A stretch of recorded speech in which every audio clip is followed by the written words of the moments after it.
Sebagian orang berpikir apa yang terjadi di Bekasi dalam Bekasi Job Fair adalah urusan orang lain, bukan urusan mereka. Barangkali sebagian di antara kita berpikir itu urusan orang-orang yang tidak bisa mendapatkan pekerjaan. Orang-orang yang memang inginnya bekerja di pabrik, bekerja di sektor manufaktur, atau orang-orang yang kurang dalam bekal pendidikannya. Bahkan mereka harus melamar berkali-kali untuk mendapatkan pekerjaan. Lalu dari 25.000 orang yang datang ke sana ternyata hanya sekitar 2.400 lapangan pekerjaan yang tersedia. Itu pun ditenggarai dengan macam-macam berita. Ada yang mengatakan itu hanya sekedar formalitas belaka dan lain sebagainya. Dan kita menyaksikan betapa tradisionalnya kita ketika melakukan rekrutmen atau job fair. Inikah persoalan yang dihadapi semata-mata hanya apa yang kita lihat, atau kita juga bisa melihat sesuatu yang lebih jauh, the future of work. Seperti apa gambaran pekerjaan masa depan? Bukankah hari ini kita menyaksikan sebagian besar anak muda telah beralih ke dalam gig ekonomi? Cara pemerintah menyediakan lapangan pekerjaan pun juga harus berubah. Di Amerika Serikat sendiri, pemerintah tengah dikutuk oleh masyarakatnya karena telah memberikan insentif yang sangat besar untuk pengembangan usaha-usaha yang bersifat mengurangi penggunaan tenaga kerja. Dan akibatnya ini akan merusak suatu peradaban, merusak ekonomi suatu bangsa, dan akhirnya merusak bangsa itu sendiri. Seperti apa di future of work? Ini adalah persoalan kaum muda. Bagaimana kaum muda sekarang mempersiapkan diri menghadapi masa depan? Tidak bisa sama lagi antara anak dengan orang tua. Akan terjadi misalignment antara orang tua dengan anak-anak. Karena orang tua semakin hari akan semakin gaptek. Anak-anak dituntut untuk selalu ready menggunakan teknologi yang terbaru. Bahkan cara bekerja pun harus berubah. Bahkan memandang tempat bekerja pun harus berubah. Tidak terbatas hanya itu, HR atau divisi sumber daya manusia, dulu kita sebutnya personal department, itu pun juga harus berubah. Karena hari ini sifat pekerjaan berubah, orang bekerja berubah, pemerintah pun dituntut untuk berubah. Bayangkan tahun ini selain tidak menyediakan anggaran yang cukup untuk menggerakkan ekonomi, dan kita bisa lihat misalnya sebentar lagi banyak hotel yang akan melakukan PHK. Paling tidak ancaman-ancaman itu sudah kita dengar. Lalu kita mendengar pula pada tahun 2025 pemerintah tidak akan merekrut CPNS. Pemerintah akan fokus pada penempatan CPNS yang sudah diseleksi tahun 2024. Jadi bagaimana dong? Pekerjaan ini kan adalah sesuatu yang penting. Tugas pemerintah adalah menciptakan lapangan pekerjaan. Ini adalah sesuatu yang sangat penting yang bukan sekedar masalah pendapatan, tapi soal identitas manusia dalam kehidupan. Buat apa kita sekolah kalau akhirnya kita tidak bisa bekerja? Itulah yang ingin saya bahas dalam intrik kali ini. Episode yang saya ingin mengajak Anda untuk melihat, jangan hanya terpaku melihat apa yang ada di lapangan. Tapi mari kita melihat jauh ke depan apa yang akan terjadi dan apa yang harus dipersiapkan orang tua dalam mendidik anak-anaknya dan kaum muda dalam mempersiapkan hari esok mereka.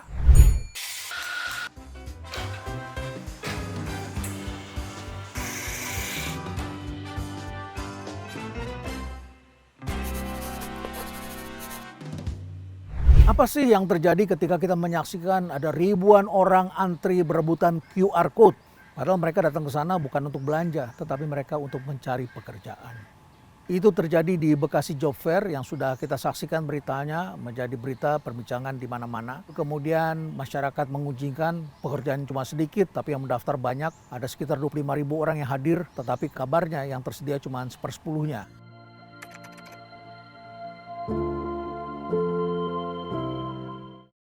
Kemudian yang diributkan juga adalah QR code karena dipasang di tempat. Mana sih negara kita ini? Ini kan harusnya sudah selesai. Kita harusnya menggunakan manajemen antrian, mengelola flow. Bukankah dulu kita juga pernah menghadapinya ketika kita membeli tiket kereta api? Masih dalam ingatan banyak orang ketika akan mudik dulu, orang membeli tiket kereta api di stasiun kereta api pada saat akan berangkat. Malam hari sebelum berangkat, pagi harinya orang sudah antri panjang sekali menghadapi ketidakpastian. Mau makan tidak bisa, punya uang tidak bisa dibelikan makanan, yang jual makanan tidak bisa menjual. Karena orang terkunci di antrian dan sudah antri tidak mendapat tiket karena ada calo yang juga berjualan secara tersembunyi. Lalu kemudian ketika dapat tiket, orang tidak percaya akan mendapatkan kursinya, maka orang masuk lewat jendela. Bayangkan situasi itu pernah kita hadapi dulu. Dan betapa amburadulnya kehidupan di dalam kereta api, dalam perjalanan kereta api dulu itu. Tapi hari ini kita menyaksikan bahwa kita bisa hidup lebih damai, lebih tentram, lebih tertib karena antrian bisa kita kelola. Jadi itu pelajaran pertama. Pelajaran kedua, bagaimana negara sekarang harus menciptakan pekerjaan. Bukankah tugas negara itu adalah melakukan job creation, bukan menghabiskan anggaran yang tidak menciptakan pekerjaan. Karena pekerjaan sejatinya itu adalah harga diri manusia. Tanpa pekerjaan manusia merasa lost identity, merasa tidak berharga, tidak berguna. Orang yang sudah bekerja saja setelah pensiun masih ingin dihargai, masih ingin punya pekerjaan. Apalagi ketika dia baru lulus, dia mempunyai gelar, dia mempunyai pendidikan, dia mempunyai skill. Ternyata tidak laku, tidak mendapatkan pekerjaan. Ini saya kira adalah musibah besar bagi suatu bangsa.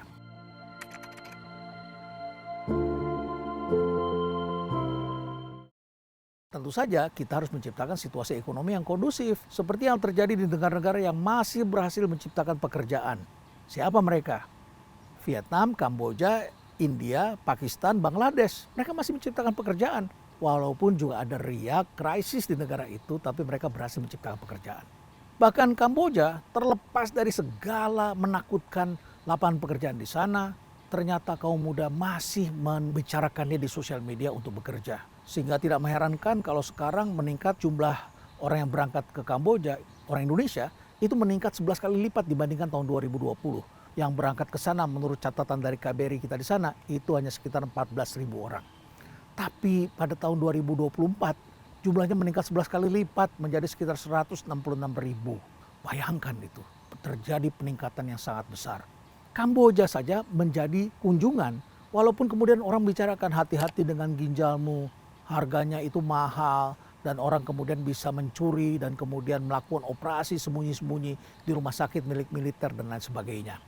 Tentu kita perlu waspadai, ditambah lagi juga ada online scam.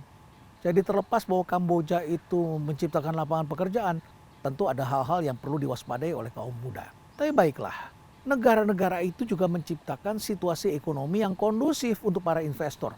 Pajaknya tidak terlalu tinggi, lalu kalau mau mereka investasi tanah disediakan, gangguan dari premanisme mereka singkirkan, ada kepastian dan seterusnya. Di negara kita kan terjadi sebaliknya, pajaknya tidak bisa diturunkan, kita pengen ada lapangan pekerjaan tapi juga ada pajak yang tinggi, kita juga membiarkan terjadinya premanisme, pemerasan, ketidakpastian dan sebagainya. Tentu ini harus dibersihkan.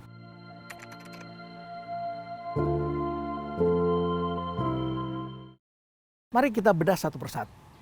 Apa yang terjadi kemarin di Bekasi Job Fair itu, saya kira ada dua hal yang berjalan beriringan. Yang kita sebut sebagai job crisis dan job disruptions. Apa bedanya antara kedua ini? Job crisis adalah kehilangan pekerjaan karena kita tidak bisa menciptakan pekerjaan karena banyak sekali yang terlanda oleh krisis ekonomi. Jadi ada krisis ekonomi dan orang kemudian kehilangan pekerjaan. Karena situasinya berubah, karena daya beli hilang, karena ada ekor dari pandemi, ketika negara-negara menghadapi inflasi, bahan baku berkurang, lalu kemudian permintaan tiba-tiba bergerak naik, harganya mahal, kosnya naik, tapi kemudian muncul pesaing dari negara lain yang ternyata bisa membuat produk dengan harga atau biaya yang lebih murah. Kompetisi menjadi sangat berat. Lalu kemudian job crisis ini tambah lagi dengan adanya perilaku pengusaha-pengusaha yang buruk. Atau dalam tanda kutip bisa kita katakan lebih buruk lagi, yaitu pengusaha yang dalam tanda kutip disebut pengusaha busuk, melakukan fraud, dan akhirnya kemudian pengusaha mengorbankan SDM yang ada. Orang akan menghadapi job identity crisis. Dia kehilangan pekerjaan, dia merasa sudah mengikat dirinya dengan nama perusahaan, tiba-tiba perusahaannya hilang dan meninggalkan mereka. Inilah yang kita sebut sebagai job crisis. Pekerjaan hilang karena perusahaan tidak kompetitif, terjadi krisis keuangan, terjadi kehilangan daya saing, dan akhirnya kemudian tidak bisa eksis. Mari kita lihat sekarang yang kedua, job disruptions. Inilah situasi yang tentu perlu lebih saya ingatkan kepada kaum muda, kepada keluarga-keluarga muda yang masih mempunyai anak dalam usia yang masih muda, masih kecil, yang lagi sekolah. Karena beberapa kajian telah mengatakan bahwa ketika aku lulus nanti, kemungkinan aku tidak mempunyai pekerjaan. Tidak mempunyai pekerjaan bukan karena semata-mata tidak ada pekerjaan, tetapi tuntutan pekerjaan tidak sama dengan yang diberikan ketika mereka sekolah. Ini tentu PR bagi kita semua. Karena job ini akan berubah dari waktu ke waktu. Dan yang kita khawatirkan terjadilah keusangan keterampilan atau pengetahuan. Karena pada hari ini tentu saja muncul pekerjaan-pekerjaan baru dengan basis teknologi dan cara berpikir yang berbeda. Berbasiskan data, berbasiskan cyber security, berbasiskan AI dengan cara-cara baru. Banyak hal-hal baru yang tersedia di dalam kehidupan ini.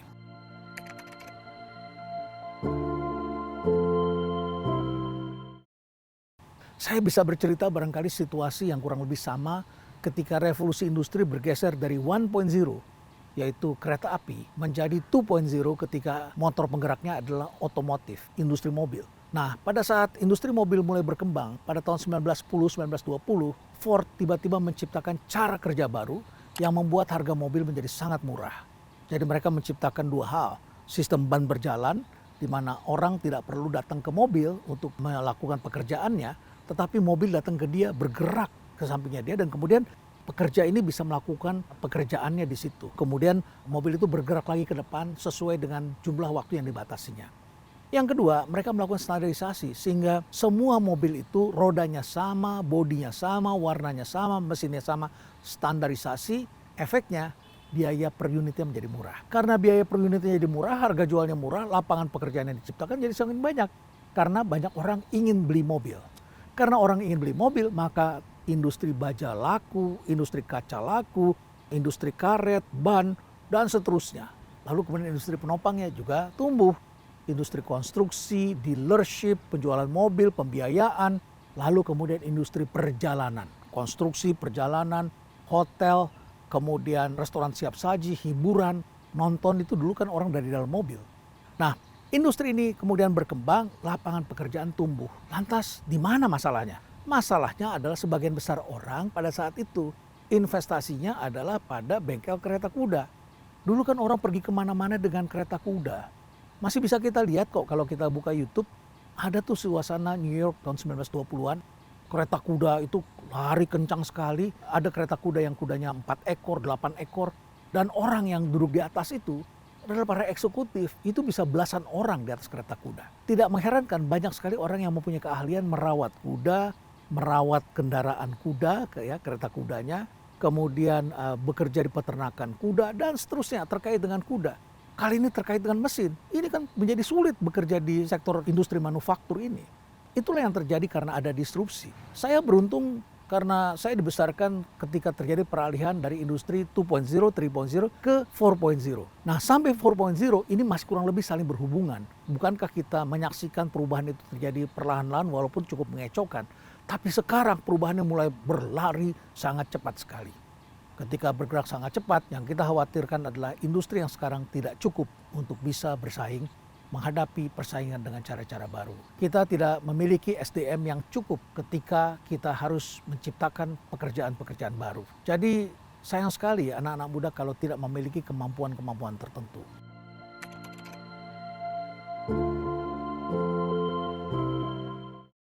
Lantas seperti apa yang harus kita persiapkan untuk menghadapi hari esok? Karena sifat pekerjaan berubah dan tentu saja investasi kita juga harus berubah.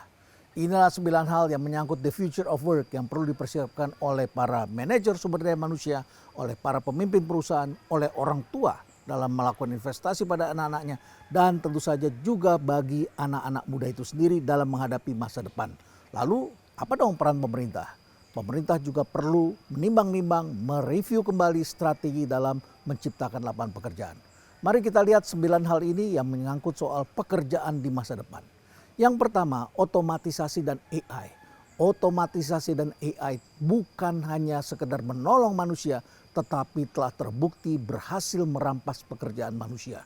Maka perlu dicarikan cara bahwa kita juga harus bisa bekerja menggunakan teknologi baru ini. Itu yang pertama. Yang kedua, terjadi digitalisasi dan remote work. Anak-anak muda hari ini mempunyai pilihan untuk bekerja dari jarak jauh. Siapapun tidak harus pergi ke Amerika untuk bekerja di Amerika. Tidak harus pergi ke Belanda untuk bekerja di negeri Belanda. Pekerjaan itu tersedia di mana-mana asalkan kita memiliki teknologinya. Yang ketiga, ekonomi gig dan freelance. Dunia ditenggarai telah dikuasai oleh ekonomi gig. Di Amerika Serikat sudah ada 56 juta atau 36% dari angkatan kerjanya yang bekerja di gig ekonomi. Di Indonesia diperkirakan di antara kaum muda ada 2,3 juta orang. Dan kalau diperluas dengan sektor informal, jumlahnya bisa lebih dari 50%. Karena gig ekonomi seringkali disebut juga sebagai sektor informal. Lalu yang keempat, keterampilan yang dibutuhkan untuk bekerja berubah terus-menerus secara cepat sekali. Bahkan keterampilan kita bisa menjadi usang setiap 3-5 tahun sekali. Usang 3-5 tahun sekali. Bayangkan kalau dulu orang bekerja adalah polanya belajar, bekerja, lalu kemudian pensiun ketika mencapai usia pensiun. Hari ini usia pensiun diperpanjang, maka yang di bawahnya pun tidak bisa naik ke atas. Lalu kemudian cara bekerjanya, karena apa yang dipelajari cepat usang, maka kemudian orang harus bekerja dan kemudian belajar, bekerja, belajar lagi, bekerja, belajar lagi. Dan akibatnya kita harus menghadapi situasi yang berbeda pada setiap kesempatan. Oleh karena itu dibutuhkan mental toughness dalam menghadapi situasi yang berbeda, kemampuan untuk beradaptasi dan menyesuaikan diri dengan pekerjaan-pekerjaan baru. Yang keenam, perubahan dalam divisi sumber daya manusia. Ini juga perlu diperhatikan bahwa fokusnya adalah pada peningkatan kesejahteraan mental, fleksibilitas dan pengembangan individu. Jadi orang-orang HR bukan semata-mata berpikir rekrutmen, selection, placement, lalu kemudian promotion, baru kemudian kita mempersiapkan orang untuk dilepas dari perusahaan. Bukan sekedar itu, tetapi kesejahteraan mental. Ini adalah pekerjaan penting dan menciptakan orang-orang yang mampu bekerja lebih fleksibel. Yang berikutnya adalah manusia dan mesin bisa bekerja bersama-sama atau yang kita sebut sebagai augmented work. Lalu yang ketujuh tentu saja adalah lifelong learning. Learning itu bukan cuma pada usia muda pada saat kita menuju ke universitas. Dulu orang-orang yang bekerja pada tahun 1940-1950-an hanya menggunakan ijazah SMA. Tahun 70 dan 80-an mulailah orang kemudian investasi dalam pendidikan tinggi. Diperlukan pendidikan S1. Dan kemudian begitu memasuki abad 21, banyak sekali orang yang tertarik untuk melakukan investasi pada pendidikan S2 dan S3. Nyatanya di kemudian hari pekerjaan itu adalah belajar sepanjang waktu. Bahkan membuang sebagian pengalaman dan pengetahuan yang sudah didapatkan di masa lalu. Yang kedelapan, pekerjaan semakin personal dan purpose driven. Jadi inilah yang sekarang dicari oleh kaum muda, yaitu mencari makna. Pekerjaan yang meaningful, pekerjaan yang bisa memberikan arti bagi kehidupannya. Bagaimana bisa menolong orang, bagaimana bisa mencapai sesuatu pada setiap hari. Merasakan apa yang dilakukan secara bertahap setiap saat. Dan akhirnya yang kesembilan adalah karir bukanlah suatu yang bergerak mengikuti jalan lurus.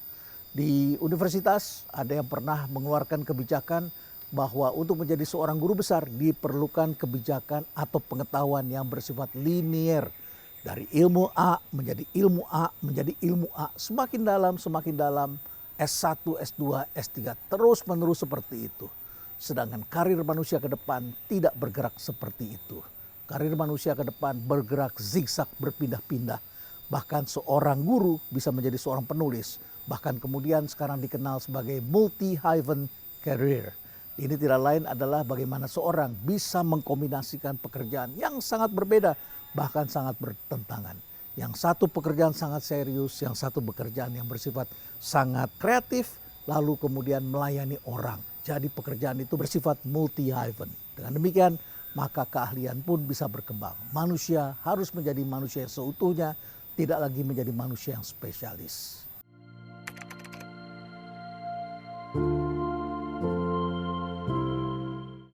Tapi baiklah, ada job crisis, ada job disruptions. Lalu apa dong yang harus dilakukan?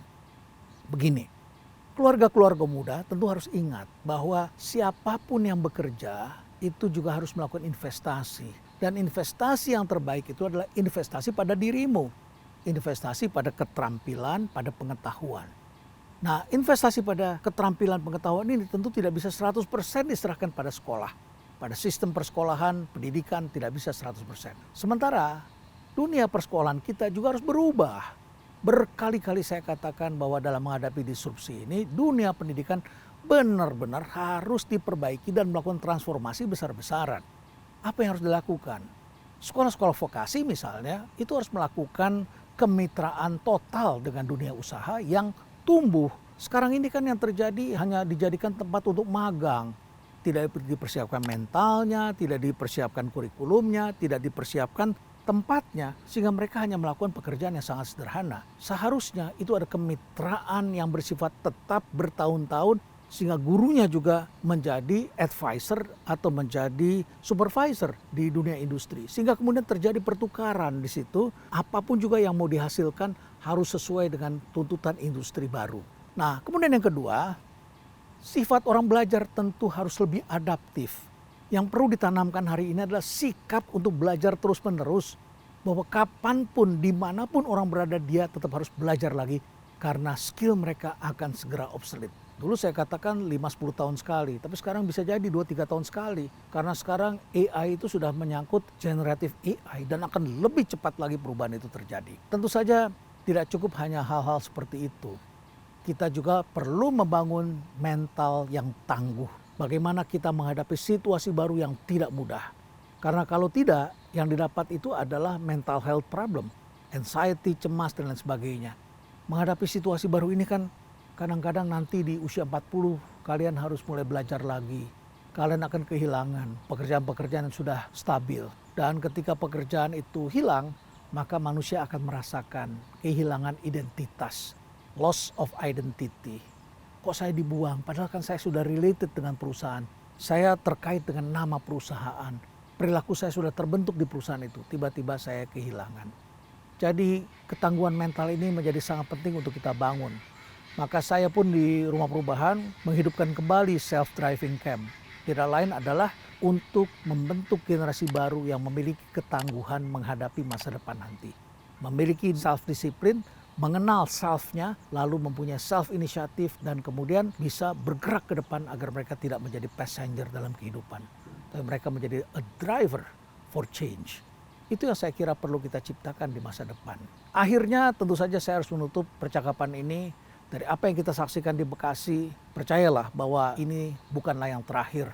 Kita akan menyaksikan gelombang-gelombang massa begitu besar, kaum muda yang berebutan mencari pekerjaan sementara jumlah pekerjaan sangat terbatas. Tentu saja negara harus lebih bisa mengelola ini. Mengelola perasaan orang-orang ini. Mencarikan jalan lapangan pekerjaan lain. Bukan justru malah membatasi lapangan pekerjaan. Kita ketahui hari-hari ini misalnya sebentar lagi PHK di sektor perhotelan akan terjadi. Bagaimana government spending atau pengeluaran yang dilakukan oleh pemerintah mulai ditahan. Sementara investasi unsur I itu justru belum datang, belum tersedia. I belum datang tapi government spending itu sudah kita kempeskan. Maka yang terjadi adalah government tidak membiayai masyarakat, masyarakat tidak mendapatkan kehidupan. Maka ini akan terjadi pelambatan pergerakan ekonomi. Kita saksikan pula banyak kepala-kepala daerah yang juga membatasi gerakan-gerakan yang bersifat ekonomi.